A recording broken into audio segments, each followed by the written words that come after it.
Selamat pagi Indonesia. Anda menyaksikan seputar Bali terkini pukul 9 WITA bersama saya Heri Priawan.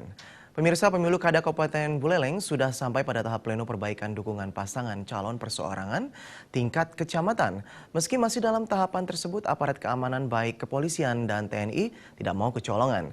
Aparat keamanan tetap konsisten dan siaga mengamankan seluruh tahapan pilkada yang aman dan kondusif.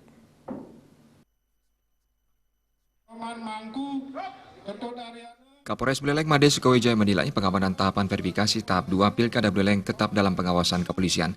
Dirinya menilai Pilkada Buleleng sebagai pesta demokrasi 5 tahunan wajib untuk berjalan kondusif. Pengamanan di 9 kecamatan melibatkan jajaran polsek-polsek. Di waktu masa kampanye 28 Oktober 11 Februari 2017, tim kepolisian akan dibantu BRIMOB untuk mempertebal pengawasan di lapangan. Sukawijaya menambahkan polsek-polsek di 9 kecamatan akan memasang baliho atau banner di mana isinya bertujuan untuk mewujudkan pilkada yang aman dan kondusif. Tidak lupa juga sinergi kepolisian tetap dijaga dengan TNI, pecalang, ataupun aparat keamanan lainnya. Dalam minggu ini kita sudah pasang, masing-masing polsek, mungkin rekan-rekan akan melihat nanti banyak spanduk-spanduk dari kita, juga dari Polres nanti juga akan membuat himbauan-himbauan.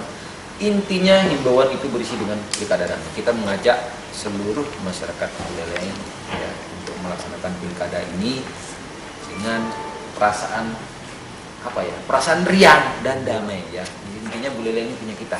Mari kita bersama-sama menjaga situasi ini biar tetap aman dan kondusif.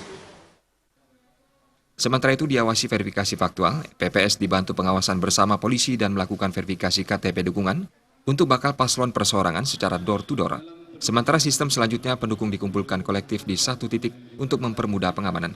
Unit pengawalan ataupun surat suara yang diambil oleh Komang Yuda, Bali TV.